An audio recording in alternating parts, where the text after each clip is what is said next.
South India shopping mall లో block buster ఆషాఢం #1 kilo sale. నేను first మీ గురించి మాట్లాడతాను, సినిమా గురించి తర్వాత. ఏ ఇంటర్వ్యూలో చూసినా ఎక్కడ చూసినా ప్యానిక్గా టెన్షన్గా ఉంటున్నారు, ఎందుకు? మేబీ నేను ఇంట్రోవర్ట్ని కావచ్చు. ఓకే, అంతేనా? అంతేనా. ఇప్పుడు మీరు హీరో నాగార్జున గారు మీరున్న దాంట్లో, కానీ మీరు సుమగారి షో తీసుకున్నా ఎక్కడ చూసినా సరే మీలో ఒక టెన్షన్ ఉంటుంది. ఓకే, మీ బాడీ లాంగ్వేజ్లో అది చూసిన వాళ్ళకి అర్థమవుతూ ఉంటుంది. నాకు అర్థం కాలేదు, ఎందుకు ఇంత టెన్షన్గా ఉన్నారు? సినిమా హిట్ అయింది, whatever it is, cinema hit అయింది, so you have to be happy కదా. సో ఎందుకు అంత టెన్షన్గా ఉన్నారా అని? టెన్షన్ అంటే మేబీ అంతమంది ఒకటేసారి నన్ను చూడడంతో కాన్షియస్ అయిపోవడం కావచ్చు. ఇప్పుడు మేము కెమెరామెన్లు ముగ్గురే ఉన్నాం. అంటే ఇప్పుడు ముగ్గురే అండి, బట్ చూస్తారు కదా చాలా మంది. అవును, మేబీ అనారోస్నెస్ కావచ్చు. సో కాన్షియస్ అయిపోతుంది. Yeah maybe. ఇప్పుడు ప్రశాంతంగా ఉన్నారు ఇప్పుడు? ఓకే, సార్, సినిమా గురించి మాట్లాడే ముందు ఒక్కసారి మీ ఊరిని, మీ ఫ్యామిలీని, మీ తల్లిదండ్రులను ఒకసారి తలుచుకుందాం. అది మాది, నేను 10th పుట్టింది నారాయణఖేడ్ అండి. 10th వరకు అక్కడనే చదువుకున్నాను నేను. తర్వాత ఇంటర్మీడియట్కి మా ఫ్యామిలీ వాళ్ళు సంగారెడ్డికి షిఫ్ట్ అయ్యారనమాట. ఇంటర్ అక్కడ, తర్వాత గ్రాడ్యుయేషన్ హైదరాబాద్లో. ఏం చేశారు గ్రాడ్యుయేషన్? నాది BCA అండి, ఇది అమీర్పేట్ న్యూ సైన్స్ కాలేజ్లో. ఓకే, సో డిగ్రీ తర్వాత ఇంకా మళ్ళీ ఫర్దర్గా లేదని చదవలేదు. ఇంట్లో వాళ్ళు ఏమన్నారు అప్పుడు? అంటే how come you are into film industry అంటే ఏం చెప్తారు? అంటే అదండి, ఇప్పుడు మనకు ఊహ తెలిసే టైంకి ఒక విషయం చాలా ప్లెజర్ ఇస్తుంది కదా. మేబీ నాకు సినిమాలో చాలా ప్లెజర్గా అనిపించింది. సో అప్పటికి డైరెక్షన్ అనేది తెలీదు, బట్ మూవీస్లో ఉండాలి అనే ఫీలింగ్ అనమాట. తర్వాత కొంచెం క్రాఫ్ట్ అదంతా అర్థమయ్యేసరికి డైరెక్షన్ చేయాలనే ఒక ఆలోచన. మీవి యాక్చువల్లీ ఇంతకుముందు మీరు ఎక్కడ వర్క్ చేస్తారు ఏంటి అని మీకు తెలుసుకుందాం అనే ప్రాసెస్లో నేను నెట్లో కొట్టి చూస్తే కొన్ని షార్ట్ ఫిలిమ్స్ ఉన్నాయి మీవి. ఓకే, యాక్చువల్గా ఐ థింక్ 4 or 5 ఎన్ని చేస్తున్నారు ఇంతకుముందు? ప్రీవియస్ ఎక్స్పీరియన్స్ అండి, డిగ్రీ అయిన తర్వాత సరే ఏం చేద్దాం అనుకున్నారు? మీరు ఎక్కడెక్కడ జాబ్ చేశారు, లేదా ఈ షార్ట్ ఫిల్మ్స్ ఎలా తీస్తారు? ఒక్కసారి ప్లీజ్ ఓపెన్ అప్ అయి మీరు ఓపెన్గా మాట్లాడచ్చు, నో ప్రాబ్లం. డిగ్రీ తర్వాత యాక్చువల్గా నేను సంగారెడ్డిలో 3 years ఖాళీగా ఉన్నాను. నేను అక్కడనే ఖాళీగా ఉన్నాను. తర్వాత నేను హైదరాబాద్కి వచ్చి సినిమా ట్రయల్ స్టార్ట్ చేశాను. నా 3 years టైంలోనే నేను ఒక మిస్డ్ కాల్ అనే కామెడీ షార్ట్ ఫిల్మ్ చేశాను నేను. అది నాగేశ్వరికి బాగా నచ్చింది అనమాట. ఇప్పుడు నాకు జాతిరత్నాలు సినిమా రావడానికి కూడా కారణం అదే. తర్వాత ఇక్కడికి వచ్చిన తర్వాత కొంతమంది రైటింగ్ డిపార్ట్మెంట్కి అట్లా పిలిచేటోళ్ళు అనమాట, నా సినిమాకి రాయడానికి అట్లా ఇలా.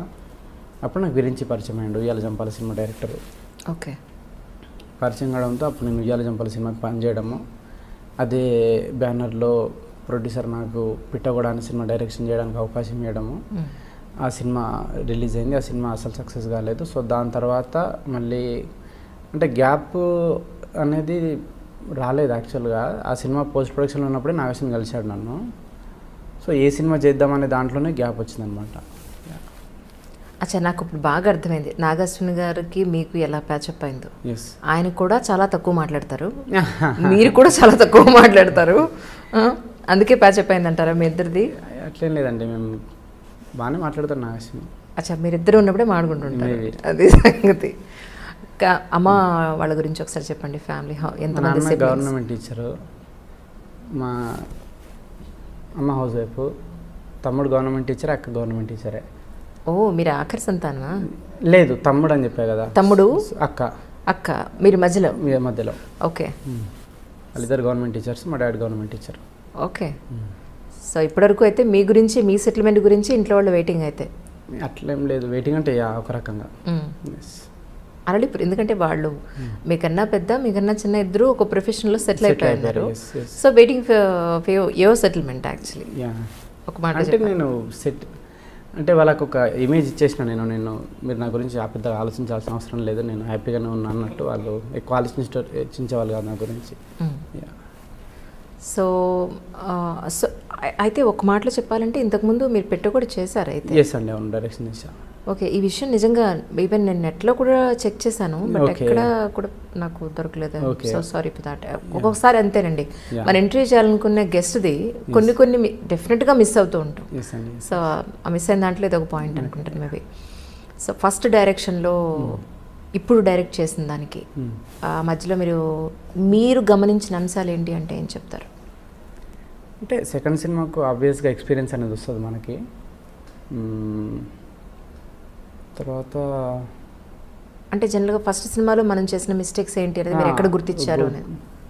అదేంటంటే ఇప్పుడు మేకింగ్ పరంగా కావచ్చు, షెడ్యూల్ ఎన్ని రోజులు ఎట్లా టైట్ చేసుకోవాలని కావచ్చు, లేదంటే సినిమా థియేటర్లో చూసినప్పుడు ఆడియన్స్కి ఏది కనెక్ట్ అవుతున్నారు, ఏది కనెక్ట్ కావట్లేదని కావచ్చు, ఎడిటింగ్లో ఏది కట్ చేయాలని కావచ్చు, చాలా అన్ని రకాలుగా మనకు ఒక ఎక్స్పీరియన్స్ అనేది వస్తుంది.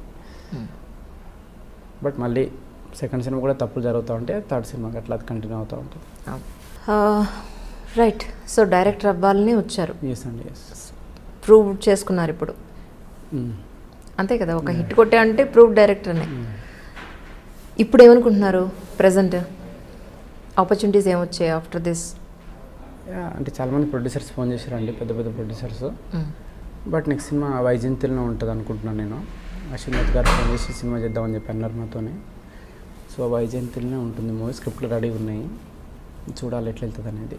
ఇప్పుడు అప్పుడు పెట్టే కదా, కానీ ఇప్పుడు నిన్న తీసిన జాతరత్నాలుగా రెండు మీ ఓన్ స్టోరీస్ అండి? ఓన్ స్టోరీస్ అండి. సో అంటే మీ ఓన్ స్టోరీస్ మాత్రమే డైరెక్ట్ చేయాలనుకుంటున్నారు? లేదండి, నాకు నన్ను ఎగ్జైట్ చేసే ఏ స్టోరీ అయినా సరే అది ఎవరు రాసి ఇచ్చినా నాకు ఏం ప్రాబ్లం లేదు.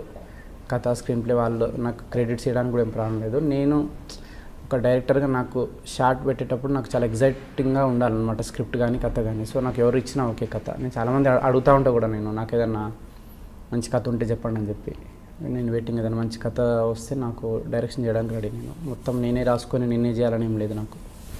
అంటే ఎలాంటి స్టోరీస్ మిమ్మల్ని ఎక్సైట్ చేస్తాయి ఇన్ జనరలీ? ఏదైనా అండి, చాలా ఇంటెన్స్గా ఉండాలి. కాకపోతే ఇప్పుడు నాకేంటంటే ఆడియన్స్కి ఒక మంచి ఎక్స్పీరియన్స్ ఇవ్వాలని ఉంటుంది అనమాట. ఇప్పుడు జాతిరత్నాలతో అవుట్ అండ్ అవుట్ లాఫ్టర్ అనేది ఇద్దాం అనుకున్నాము. జాతిరత్నాల సినిమా పర్పసే అది. సో అది ఇచ్చినాము, ఆల్మోస్ట్ క్లియర్ అయింది అనుకుంటున్నాం నేను. అదే నేను ఒక కామెడీ ఒక డ్రామా సినిమా రాసిన అనుకోండి, డ్రామా సినిమా రాసి ఆల్మోస్ట్ ఇక ఇప్పుడు కామెడీతో ఎంత నవ్వించినో ఆల్మోస్ట్ డ్రామాతో కూడా ఆడియన్స్ని అంతా ఎమోషనల్గా చేయాలనేది, అట్లా అంత ఇంటెన్స్ కథలు రాయాలని నాకు ఉంటుంది అనమాట. రాస్తున్న ఆల్రెడీ ఒక డ్రామా కంప్లీట్గా. సో చూడాలి అది ఎట్లా వస్తుంది అనేది. కమింగ్ టు జాతిరత్నాలు, మీ ఇంటర్వ్యూ చేయడానికి ముందు నేను అనుకున్న సినిమా చూసే చేయాలి, సినిమా చూడకపోతే ఇన్డెప్త్ నేను అడగలేనేమో అనిపించింది. టు బి ఫ్రాంక్, చూసిన వాళ్ళందరూ కూడా చాలా నవ్వుకున్నాం, రిలాక్స్ అయ్యాం, చూడు అనే చెప్పారు. సో మీతో మాట్లాడే ముందు రోజే మూవీ చూసాను. ఇన్ డీటెయిల్గా వెళ్తాను సార్. చెప్పండి. హాల్లో కూర్చున్నప్పటి నుంచి ఇంటర్వెల్ అయ్యేంత వరకు అలా గడిచిపోయింది. సరదాగా నవ్వుకుంటూ సరదాగా వెళ్ళిపోయింది అంతా, మొత్తం అంతా. మేబీ ఇంతకుముందు మన లైఫ్లో జరిగినవి కావచ్చు, మనం ఫ్రెండ్స్తో చూసినవి కావచ్చు, మనం చదువుకునేటప్పుడు మన ఊళ్ళో అలర్చరిగా తిరిగే బ్యాచ్ కావచ్చు, అలా వెళ్ళిపోయింది. ఇప్పుడు మీరు చెప్పింది నాకు అర్థమైంది, కంటెంట్ ఏంటంటే నవ్వించడానికే అని మీరు పెట్టుకున్నారని, నేను కాదని అంటలేదు. బట్ ఈ సినిమా మీరు రాసుకునేటప్పుడు మీ మనసులో ఏముంటుంది యాక్చువల్లీ? ఒక నవ్వించాలనే కాన్సెప్ట్ సరే, ఆల్ ఓవర్గా మూవీలో మీరు ఏం చూపించాలనుకున్నారు? యాక్చువల్గా మేము మూవీ తీసిన ఉద్దేశమే చాలా ఒక డమ్ వరల్డ్ క్రియేట్ చేద్దాం అనుకున్నాం అనమాట. ఒక ఆహ్లాదకరమైన ప్రపంచాన్ని క్రియేట్ చేద్దాం అనుకున్నాము. సో మెసేజ్ పరంగా ఏం లేదండి. ఇప్పుడు నాగశ్విన్ కూడా ఏదైనా సినిమా ప్రొడ్యూస్ చేయాలంటే దీంట్లో ఏం వాల్యూ ఇస్తున్నాం ఆడియన్స్కి అనేది ఆలోచించడం అనమాట. సో మేము ఆలోచించింది ఏంటంటే ఒక ప్యూర్, అంటే ఒక ఇన్నోసెన్స్ని హైలైట్ చేద్దాం అనుకున్నాం అనమాట. సో తెలియకనే ఆడియన్స్ లోపలికి ఒక ఇన్నోసెన్స్ కానీ, మీరు ఈవెన్ లవ్ ట్రాక్ చూసినా కానీ, సో నాకేంటంటే ఒక సీరియస్నెస్ అనేది తీసేయబుద్ధి అవుతుంది. నాకు సీరియస్నెస్ అనేది ఒక డిసీజ్ లాగా అనిపిస్తుంది అనమాట. మనుషుల్లో సీరియస్నెస్ కావచ్చు. సో ప్రతిదాన్ని చాలా సిల్లీగా చేసి, ప్రతిదాన్ని చాలా కామెడీగా చేసి చేద్దాం అనేది మా ఉద్దేశం, అంతే. ఆ సినిమా వరకు? ఎస్, అంతే అండి, ఈ సినిమా వరకు. ఓకే. అంటే నాగార్జున గారు మహానటి తీసిన తర్వాత, ఆయన డైరెక్ట్ చేసిన తర్వాత మళ్ళీ ఆయన ఈ మూవీలో ఇన్వాల్వ్ అయ్యి ఉన్నారు అని అంటే there must be something is there అనేది మేమందరం అనుకున్నాం యాక్చువల్లీ. కానీ టు బి ఫ్రాంక్ ఏంటంటే ఫస్ట్ హాఫ్ అయిపోయింది, సెకండ్ హాఫ్ అన్నా ఏదైనా స్టోరీ స్టార్ట్ అవుతుందేమో అనుకున్నాను. సెకండ్ హాఫ్ ఆల్మోస్ట్ అయిపోయింది, ఇంకో హాఫ్ అన్ అవర్ అయిపోయింది, అయిపోతుంది, ఏం లేదేంటి అసలు కంటెంట్ వీళ్ళు ఏం చెప్పదలుచుకున్నారు, ఇది నేను అడుగుదాం అనుకున్నాను ఫస్ట్ మిమ్మల్ని.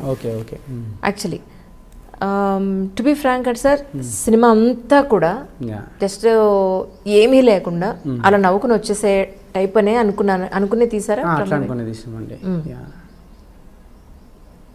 ఒక అంటే చార్లీ చాప్లిన్ స్టైల్లో అవుట్ అండ్ అవుట్ ఫన్ జోన్లోనే తీద్దాం అనుకున్నాం మేము, అది అనుకున్నట్టే వచ్చేసింది. నాగేశ్వరి గారు ఒప్పుకున్నారా మీరు చెప్పినప్పుడు ఆల్ ఓవర్గా? మార్పులు చేర్పులు ఏమీ చెప్పలేదా ఇందులో? లేదండి, మా ఉద్దేశమే అది క్లీన్గా ఒక స్టోరీ కానీ, అంటే ఈ జానర్ సినిమాకి ఏంటంటే ఆడియన్స్కి ఒక స్టోరీ ఇచ్చినా కానీ వాళ్ళ బ్రెయిన్కి ఒక బరో లాంటిది ఇవ్వద్దు అనుకున్నాం. క్లియర్గా స్టోరీ చాలా ఈజీగా అర్థమయ్యేటట్టు, వాళ్ళ ఎంత లైట్ హార్టెడ్గా చెప్తే, ఎంత లైట్ వేలో చెప్తే అంత హ్యాపీగా అనుకొని మేము అట్లా రాసుకుంటూ వెళ్ళిపోయినాం అనమాట. అంటే ఇప్పుడు కథ అనేది ఇప్పుడు ముగ్గురు డమ్ ఫెలోస్ ఒక సీరియస్ క్రైమ్లు ఎదుర్కొంటే ఎట్లా బయటపడతారు అనేది చిన్న లైన్, దాన్ని అనుకొని మేము చేసుకుంటూ వచ్చినాం అంతే. Okay, right. ఇప్పుడు అలా చూసుకుంటే ఫస్ట్ హాఫ్ నుంచి లాస్ట్ వరకు కూడా వాళ్ళ ఇన్నోసెన్స్ని, వాళ్ళ అమాయకత్వాన్ని, ఒక సిటీకి వచ్చి అక్కడ అదంతా మీరు చూపించారు అందులో. ఈ చిట్టి అన్న అమ్మాయి క్యారెక్టర్కి హీరోకి మీరు ఎక్కడ కనెక్ట్ చేశారు అని అంటే, వాళ్ళ మదర్ తన్ని చిట్టి అని పిలుస్తుంది, సో మళ్ళీ తర్వాత వీడే పిలిచాడు, హీరోనే పిలిచాడు అని అక్కడ ఎమోషనల్గా కనెక్ట్ చేశారు. కానీ దానికంట ముందు మీరు ఒక సీన్లో ఒక టిఫిన్ సెంటర్ దగ్గర వీళ్ళిద్దరూ చేస్తుంటే వాళ్ళ ఫాదర్ ఏ చిట్టి చిట్టి అని పిలుస్తుంటారు. సో ఇక్కడ మరి లాజిక్ మిస్ అయింది కదా. యాక్చువల్గా చిట్టి అని పిలుస్తాడు, బట్ దానికంటే ముందే మన నవీన్ చిట్టి అని పిలుస్తాడు, అమ్మాయిని చిట్టి అని పిలుస్తాడు, తర్వాత ఈ అమ్మాయిని చిట్టి చట్టి అని పిలుస్తాడు. తర్వాత రియాక్షన్ వేయలేదు యాక్చువల్గా, అది ఒక సీన్ ఉండింది బట్ అది ఎడిటింగ్లో లేచిపోయింది అనమాట. మీరు అన్నది కరెక్టే, యాక్చువల్గా ఒక సీన్ ఉండాలి బట్ అప్పటికే లెంత్ ఎక్కువైతుందని సీన్ కట్ చేసినాము. ఓకే, మా మ్యూజిక్ డైరెక్టర్ కూడా అన్నాడు సేమ్, దీనికి ఒక సీన్ పెడదాము ఎందుకు తీసేసారని. మంచి అదే. ఓకే, తర్వాత వీళ్ళు వెళ్ళేటప్పుడు ఒక కారు, వచ్చేటప్పుడు ఒక కారు, అది చాలా క్లియర్గా మనకు కనపడుతుంది. సో హైదరాబాద్కి వాళ్ళు ఎల్లో కలర్ కార్లో వస్తారు, వచ్చేటప్పుడు వాళ్ళు ఆ కార్లోనే తిరుగుతూ ఉంటారు. బట్ కోర్టుకు వెళ్ళేటప్పుడు వచ్చేటప్పుడు వీళ్ళు ఆ క్రైమ్లో ఇన్వాల్వ్ అయ్యే సిచ్యువేషన్స్ అప్పుడు అక్కడ ఒకటి కార్ ఒకటి అదొకటి, అంటే నేనే కాదు నాకు ఫోన్ చేసిన వాళ్ళు కూడా ఇందులో నువ్వేం పాయింట్స్ గుర్తించావు అనేది చెప్పినప్పుడు ఇది కూడా ఒక డిస్కషన్కి వచ్చింది. అదొకటి. తర్వాత అంటే నేననేది ఏంటంటే, మీరు నవ్వించాలనుకున్నారు, సూపర్బ్ ఐడియా, కానీ బ్రహ్మానందం గారు లాంటి క్యారెక్టర్ని లేదా ఒక పెద్ద పొలిటికల్ లీడర్ని వాళ్ళకి చాలా బిల్డప్ ఇచ్చారు, ఆ పొలిటికల్ లీడర్ కానీ వాళ్ళకి కానీ. బ్రహ్మానందాన్ని కరెక్ట్గా యూటిలైజ్ చేసుకున్నారా మీరు ఒక మాటలో చెప్పాలని అంటే? అసలు ఆయన కోర్టులో ఉండి జస్ట్ ఆయన బ్రహ్మానందం గారు అంటే సూపర్ కామెడీ ఎక్స్పెక్ట్ చేస్తారు. ఫస్ట్ ఆయన ఆన్ స్క్రీన్ మీదకి రాగానే అందరూ నవ్వుతారు, అరే వచ్చారా నాయన ఆయన అని నవ్వుతారు. అలాంటి ఆయనకి జస్ట్ ఒక సింపుల్ డైలాగ్లో అయితే మీరే చేసేసుకోండిరా, మీరే వాది చేసుకోండి, మనం ఎందుకు అనేది తప్ప, ఇక అంటే బ్రహ్మానందం గారు లాంటి కమెడియన్ని ఇందులో సరిగా యూటిలైజ్ చేయలేదేమో అనేది సినిమా విశ్లేషకుల అలాంటి వాళ్ళకి మీరేం సమాధానం చెప్తారు? స్టార్టింగ్ జడ్జి క్యారెక్టర్ బ్రహ్మానందం గారు కాదు, అసలు నేను ఎవరిని అనుకోలే. స్వప్న గారు సడన్గా ఫోన్ చేసి జడ్జి క్యారెక్టర్కి బ్రహ్మానందం గారిని వాడదామా అంటే అప్పటికప్పుడు రాసిందనమాట అది. సో ముందే బ్రహ్మానందం గారు అనుకొని రాసింది కాదనమాట అది. సో అప్పటికప్పుడు బ్రహ్మానందం గారు అనుకుంటే మీకు బ్రహ్మానందం గారు హీరో ఆయనకంటూ మళ్ళీ సపరేట్ ట్రాక్ వేయాల్సి వచ్చింది. సపరేట్ ట్రాక్ ఏం వేయలేదు, స్పాట్లో దాన్ని అంటే కథ డిస్టర్బ్ కాకుండా రాసిందనమాట అది. ఓకే ఓకే, ఇంకొక విషయం సార్ ఏంటంటే, ఇప్పుడు మీరు కోర్టుని బేస్ చేసుకుంటూ జ్యుడిషియరీని బేస్ చేసుకుంటూ కొంత సినిమా నడిచింది. సో అలాంటప్పుడు మనం దాని మీద కొంత రీసెర్చ్ చేసి ఉండుంటే మనం ప్రాపర్ మెసేజ్ ఇచ్చి ఉండేవాళ్ళం కదా అని అనిపించింది. ఒకటి ఎక్కడనంటే శిక్ష పడకుండా వాళ్ళకి ఆ డ్రెస్ ఇవ్వరు, శిక్ష పడకుండా వాళ్ళకి ఆ ప్లేట్ మీద బోర్డు పట్టుకొని వాళ్ళ పేరు అది డీటెయిల్స్ చెప్పరు. సో వాళ్ళకి అందులో శిక్ష పడలేదు కానీ మీరు అది తీశారు.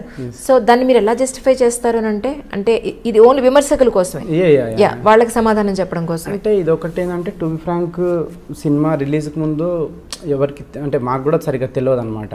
సో నాకు నేను రీసెర్చ్లో నాకు తెలిసింది మొత్తం అప్పుడు యూనిఫామ్ ఇవ్వరని, జైల్లో ఇవ్వరని. బట్ నాకేంటంటే ఒక సాంగ్ కావాలి అక్కడ, చెంచల్గూడ జైలు సాంగ్. సో దానికోసం వేసిన అంతే. సో నేను చెప్పిన కదండి లాజిక్స్ ఏం పట్టించుకోలేను అసలు ఈ సినిమాకి. రైట్. యా అంటే as long as people hurt కానంత వరకు ఎంత హ్యూమర్ చేసినా నాకు ప్రాబ్లం లేదనమాట. సో ఈ లాజిక్స్ అని నేను పట్టించుకోను అసలు.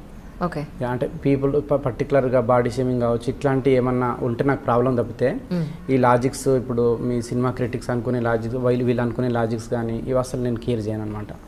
ఓకే. యా అంటే ఆల్ ఓవర్గా మీరు ఒక ఈ మూవీ మొత్తం అంతా బయటకు వచ్చిన తర్వాత ఎడిటింగ్ అప్పుడు నాగార్జున గారు కానీ ఎడిటర్ కానీ మీకు కానీ ఎక్కడా కూడా ఇంకేదైనా మిస్ అయ్యామా అన్న పాయింట్ ఎప్పుడన్నా మీరు ఆలోచించారా? ఎప్పుడన్నా ఇంకేమైనా మిస్ అయినామా అంటే లేదండి, మాకు చాలా సాటిస్ఫాక్షన్ ఉండేది. మాకు ఓటీటీలో చాలా క్రేజీ ఆఫర్ వచ్చింది కరోనా టైంలో, అయినా కానీ మేము ఫుల్ కాన్ఫిడెన్స్ అనమాట. ఇది జనాల ఆడియన్స్ ప్యూర్గా ఎంజాయ్ చేస్తారని చెప్పి అందుకే మేము ఆగి మరీ రిలీజ్ చేసినాం మేము.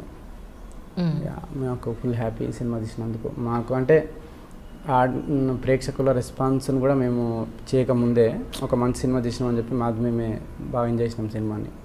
టోటల్గా మీరు చూసినట్టయితే ఆల్ ఓవర్గా సో కామెడీ అనేది దట్స్ రియలీ గుడ్ యాక్చువల్లీ. ఇప్పుడున్న ఈ ఫాస్ట్ లైఫ్ కానండి, టెన్షన్స్ లైఫ్ కానండి, కాసేపు కూర్చొని నవ్వు వెళ్ళిపోతారనేది 100% పర్ఫెక్ట్. అది దాన్ని అసలు ఎవరు ఏమి పాయింట్అవుట్ చేయడానికి లేదు. బట్ ఆల్ ఓవర్గా మీరు చూసినప్పుడు ఏది మనం పోర్ట్రేట్ చేస్తున్నాం ఫైనలీ లేదు ఒక జనాలకి మనం లేనిది ఏమన్నా చూపిస్తున్నామా, ఇంప్రాక్టికల్గా ఏమన్నా ఉందా అనే ఒక క్వశ్చన్ ఎక్కడ మీకు అనిపించలేదా? కోర్టు సీన్ కానీ కోర్టులో జనరల్గా అలా ఉండదు, ఖచ్చితంగా ఉండదు. That is impractical. యాక్చువల్గా మీకు కోర్టే అట్లా ఉండదు. తెలుగు సినిమాలో చూస్తే మీకు గత సంవత్సరం నుంచి కోర్టే అనేది అట్లా ఉండదు. ఇప్పుడు మా కజిన్ ఒక ఆమె లాయర్ అనమాట. అరే అట్లా ఉండదు రా కోర్టు, అసలు మీరు ఎట్లా చూపిస్తున్నారా తెలుగు సినిమాలో అంటారు. సో ఆడియన్స్ దానికి అలవాటు పడ్డారు కోర్టు అనేది అట్లా ఉంటుందని. పోలీస్ స్టేషన్ అట్లా ఉండదు, బయట పోలీసులు ఇట్లా పట్టుకొని ఉండరు. సో మళ్ళీ యాక్చువల్గా తెలుగు సినిమాలో లాజిక్స్ అనేవి ఉండవు, ఎక్కడ సెట్ సాంగ్ కానీ డ్రీమ్ సాంగ్ కానీ. సో మేము దాన్ని ఇట్లాంటి సీన్లలో బ్రేక్ చేసినాం అంతే. సో కోర్టులో రీసెర్చ్ అంటే నేను చెప్తున్నా కదండి, నాకు లాజిక్ కంటే ఎక్కువ నాకు హ్యూమర్ అనేది ఇంపార్టెంట్ అక్కడ, పీపుల్ హట్ కానంత వరకు. సో అది అంతే. ఇప్పుడు మూవీ హిట్ అయింది, జనాల్లో మంచి టాక్ వచ్చింది. నాగార్జున గారు కానీ మిగతా వాళ్ళు కానీ ఏమంటున్నారు? ఫుల్ హ్యాపీ అండి, అందరూ చాలా హ్యాపీ. అంటే అనుకున్న దానికి అంత రిజల్ట్ వచ్చింది కాబట్టి ఈవెన్ జనాల్లో కూడా అంటే మేము అనుకున్న పర్పస్ సర్వ్ అయిందనమాట. చాలా మెసేజ్లు అంటే కరోనాతో ఇంత సఫర్ అయిన తర్వాత చాలా రోజుల తర్వాత ఒక 2.5 hours మేము అవుట్ అండ్ అవుట్గా నవ్వినాము అని చెప్పి అట్లాంటి మెసేజ్ రావడంతో చాలా హ్యాపీ అనమాట. అంటే మేము సినిమా స్టార్ట్ చేసిన పర్పస్ మాకు సర్వ్ అయింది కాబట్టి. సో సక్సెస్ అయిందని ఎంత సంతోషంగా చెప్పారో మీరు.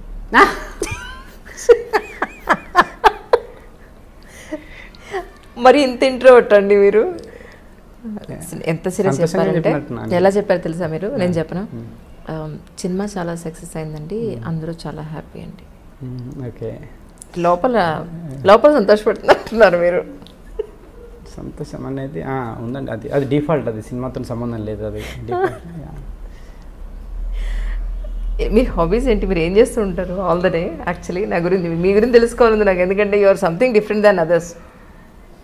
నాకు బుక్స్ బాగా ఇంట్రెస్ట్ అని చదవడము, బుక్స్ బాగా చదవడం ఇంట్రెస్ట్. అదర్ అంటే నాకు ఈ వార్కి సంబంధించి డాక్యుమెంటరీ చూడడం చాలా ఇష్టం. సెకండ్ వరల్డ్ వార్, హిట్లర్కి సంబంధించి కానీ అట్లా మ్యూజిక్ వినడం బాగా ఇష్టం. ఇట్లాంటివన్నీ చేస్తూ ఉంటాను నేను. 24/7 మీ మైండ్ చాలా ఆక్యుపైడ్గా ఉంటుందేమో అని డౌట్ నాకు. అంతేనా? అంతే. చెప్పులు వదిలేసి ఎలా వచ్చారు మీరు? నాకు ఇప్పటికీ అర్థం కావట్లేదు. మర్చిపోయినా సడన్గా. ఎక్కడ వదిలేశారు? కార్లో ఉన్నాయి. కార్లో చెప్పులు వదిలేసి నడుచుకుంటూ వచ్చారు. ఫోన్లో మాడుతూ వచ్చారా? ఏంటండి? కొంచెం ఇక్కడ ఉండరా ప్లీజ్? ఇక్కడే ఉన్నాండి. ఇక్కడే ఉన్నారా? ఇంకేమన్నా ఆలోచిస్తారు? ఏం లేదు ప్రస్తుతానికి మీతోటే. నెక్స్ట్ ఇంటర్వ్యూ నాకు ఐడియా ఉంది, మీకు 1 hourలో మీకు ఇంటర్వ్యూ ఉంది, నెక్స్ట్ ఇంటర్వ్యూ. ఆ తర్వాత ఇంకో లేదండి, లేదు, నేను కంప్లీట్గా తొందరగానే పంపించేస్తాను. చాలా కాన్షియస్గా మీ అడిగిన ప్రతి ప్రశ్నకు ఆన్సర్ ఇస్తున్నారు. Yeah, that's true. సో మీరు చదువుకునేటప్పుడు కానీ లేకపోతే ఇప్పుడు డైరెక్టర్ అయినప్పుడు కానీ నేను ఇలాంటి సినిమాలు తీసి నేను ప్రూవ్ చేసుకోవాలి అని అనుకుని మీ మైండ్లో థాట్ ఏమైనా ఉందా? నాకు యాక్చువల్గా అంటే ఫిల్మ్ మేకర్కి ఒక గొప్ప అవకాశం ఉంటుందండి. ఇప్పుడు ఒక 2.5 గంటలు ఆడియన్స్ని థియేటర్లో కూర్చోబెట్టి ఒక విషయం చెప్పడం అనేది. సో నాకు ఒక మిడిల్ క్లాస్ వాళ్ళకు లోపటున్న ఇన్హిబిషన్స్ కానీ వాళ్ళు పడే కష్టాలు కానీ అవి వాళ్ళకి ధైర్యం ఇచ్చే సినిమా తీయాలని ఉంటుంది. అదే నాకు సినిమా ద్వారా చెప్పాలని ఉంటుంది. ముందు సినిమాలో అది చేద్దాం అనుకుంటున్నాను నేను. ఇప్పుడు వరల్డ్ వార్ గురించి కావచ్చు, దేని గురించి అన్న అంటే ప్రతిదానికి ఒక సొల్యూషన్, అంటే ఒక ఫిల్మ్ అనేది ఒక సొల్యూషన్ లాగా ఉండాలనిపిస్తుంది నాకు. సో అట్లాంటిది చేయాలని చూస్తున్నా. మేబీ దానికి చాలా నాలెడ్జ్ కావాలి, చాలా స్క్రిప్ట్ రైటింగ్ కావాలి. చూడాలి ఫ్యూచర్లో నా నుంచి అట్లాంటివి వస్తాయేమో. ఫిల్మ్ ఇండస్ట్రీలోకి రావాలని, డైరెక్టర్గా ప్రూవ్ చేసుకోవాలని ఎంతోమంది కృష్ణానగర్లోనండి, ఫిలిం నగర్లోనండి ఎంతోమంది చాలా స్ట్రగుల్ అవుతూ ఉంటారు. ఒక ఆపర్చునిటీ రావాలంటే అంత ఈజీగా రాదు.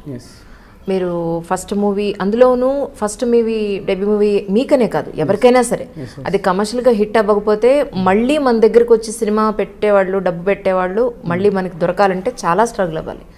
సో మీ విషయంలో ఏం జరిగింది అని అంటే మీరేం చెప్తారు? నాకు అదేం చాలా ఆపోజిట్ అయిందండి. అంటే నాకు జనరల్గా ఫస్ట్ సినిమా ఫ్లాప్ అయితే చాలా ఉంటుంది అనమాట, స్ట్రగుల్ కానీ అది కానీ. నాకు పోస్ట్ ప్రొడక్షన్లోనే నాగేశ్వన్ మెసేజ్ పెట్టిండు, ఇట్లా నేను ఎప్పటి నుంచో నీతో సినిమా వేద్దాం అనుకుంటున్నా, కలుద్దామని. పోస్ట్ ప్రొడక్షన్లో కలిసాను నాగేశ్వన్ని. తర్వాత సినిమా ఫ్లాప్ అయిన తర్వాత మళ్ళీ నాకు మెసేజ్ చేయడేమో అనుకుని నేను, బట్ దాంతో సంబంధం లేకుండా లేదు మనం సినిమా చేద్దాం అనుకున్నాం కదా అని చెప్పి. దట్స్ నైస్ కదా. చాలా నైస్ అసలు. ఎందుకంటే ఈ రోజుల్లో మనం సక్సెస్లో ఉంటేనే అవును మనం కనపడతాం అందరికీ, లేకపోతే ఈవెన్ స్వప్న కానీ ప్రియాంక కానీ అసలు ఎక్కడ కూడా ఒక ఫ్లాప్ డైరెక్టర్గా కానీ అసలు ఏం లేదనమాట. కథ నచ్చింది, మనం సినిమా వేద్దాం అనుకుంటున్నామని. అంటే చాలా ఒక జాయ్ఫుల్ అట్మాస్ఫియర్లో జరిగింది షూటింగ్. ఎక్కడ కూడా షూటింగ్ డేస్ పెరిగినా, బడ్జెట్ పెరిగినా కానీ వాళ్ళ ఎక్కడ కూడా అసలు వాళ్ళ లోపల ఇరిటేషన్ కానీ అదేం ఉండకపోయేది అనమాట. చాలా అందుకే మీకు ఆ ఎనర్జీ అనేది సినిమాలో వచ్చింది, మీకు అంత జాయ్ అనేది. ఆయన చెప్పినట్టు నవీన్ పోల్శెట్టి గారు ఏమన్నారంటే, మేము 3 జాతిరత్నాలు వేరంటే అసలు మా డైరెక్టర్ సూపర్ జాతిరత్నం, మామూలు రత్నం కాదు అని. ఓకే. సో ఎందుకన్నారు అనేది ఇప్పుడు నాకు అర్థమవుతుంది. ఇంత రిజర్వ్ ఉన్నారంటండి బాబు, అడిగిన దానికి ఇంత ముక్క చెప్తున్నారు. నేను ఇప్పుడు ఎవరైనా కొంచెం అడిగితే కొంచెం మాట్లాడాలి కదా, అసలు ఇంత అడిగితే ఇంకా ఇంత మాట్లాడుతున్నారు మీరైతే. అసలు చచ్చిపోవాలి మిమ్మల్ని ఇంటర్వ్యూ చేయాలంటే, మామూలు విషయం కాదు. లేదండి, మేము ఇప్పటికే చాలా ఇంటర్వ్యూస్ ఇచ్చినా, అందుకే. ఓకే, నేను అందుకే రిపీట్ అవ్వకుండా మాట్లాడుతున్నాను. మిగతా ఎక్కడా కూడా క్వశ్చన్స్ అన్ని కొత్తగా ఉన్నాయి. That's true. సో నాగశ్విన్ గారితో కానీ మీ 3 జాతిరత్నాలతో కానీ వర్కింగ్ ఎక్స్పీరియన్స్ ఎలా ఉందంటే ఏం చెప్తారు? టెరిఫిక్ అండి. అసలు నాగశ్విన్తో ఫస్ట్ అంటే అసలు నాగశ్విన్ అంటే ఎక్కడ ఈగో అనేది ఉండదు అనమాట. అంటే నేను ప్రొడ్యూసరు ఏదైనా నాకు ఇన్పుట్ ఇచ్చినా ఫైనల్గా నా డిసిషన్ అంటే మళ్ళీ నేను దాన్ని యాక్సెప్ట్ చేసినా కానీ వీడు నేను చెప్పినా కాబట్టి యాక్సెప్ట్ చేసినా లేదు నిజంగా వీనికి నచ్చే యాక్సెప్ట్ చేసినా అని చెప్పి ఆలోచిస్తాడు. మళ్ళీ నన్ను 10 సార్లు అడిగిపిస్తాడు వేరే వాళ్ళ నుంచి, లేదు నిజంగా నాకు నచ్చే యాక్సెప్ట్ చేస్తున్నా నేను అని చెప్పి. అట్లా చాలా ఇన్పుట్స్ ఉన్నాయి నాగశ్విని ఈ మూవీలో. తర్వాత నేను చాలాసార్లు ఫోన్ చేసి థ్యాంక్స్ చెప్దాం అనుకుంటా, కానీ ఆ మూమెంట్ రానియాడు అనమాట. నేను చాలాసార్లు ఫోన్ చేసి అంటే వద్దు మస్తు మాట్లాడినా ఫోన్ పెట్టేసి అంటూ ఉంటారు. సో ఇక నవీన్ రావుల దర్శి అంటే చాలా వాళ్ళతో మీకు డే 1 నుంచి చాలా ఒక ఫ్రెండ్లీ వైబ్ వచ్చేస్తుంది మీకు. ఎక్కడ కూడా చాలా మ్యాజికల్గా జరిగింది షూటింగ్ అంతా. ఒక్కొక్క డైలాగ్ ఈ చివరికి ఫోకస్ పుల్లర్ దగ్గర నుంచి లైట్ బాయ్ వాళ్ళకు కూడా డైలాగ్స్ అనేవి పట్టేటోళ్ళు అనమాట. వాళ్ళు అంతా ఎంజాయ్ చేసేటోళ్ళు షూటింగ్. ఓకే. నవీన్ అయితే చాలా రేపు షూటింగ్ అంటే ఈరోజు దాన్ని డిస్కస్ చేయడము, దాన్ని బెటర్ చేయడము, ఇంకెట్లా చేద్దాం అని చెప్పి నవీన్కి నిద్ర ఉండదు రేపు షూటింగ్ అంటే. చాలా నాకు నిద్ర ఉండేది కాదు. సో నేను ఫోన్ అప్పుడప్పుడు స్విచ్ ఆఫ్ చేస్తాను నేను. నవీన్ మామ నాకు టెన్షన్ వస్తుంది రేపు సీన్ ఏందని చెప్పి ఫోన్ చేస్తే నేను స్విచ్ ఆఫ్ చేసి పనుకునేటోని నేను. ఓకే. నెక్స్ట్ డే లేచి చెప్పేటోని ఇక అట్లా జరిగేది. నవీన్ గారు పాపం చాలా ఎమోషనల్ అయినట్టున్నారు కదా. చాలా నాగశ్విని పట్టుకొని ఏడ్చిండు.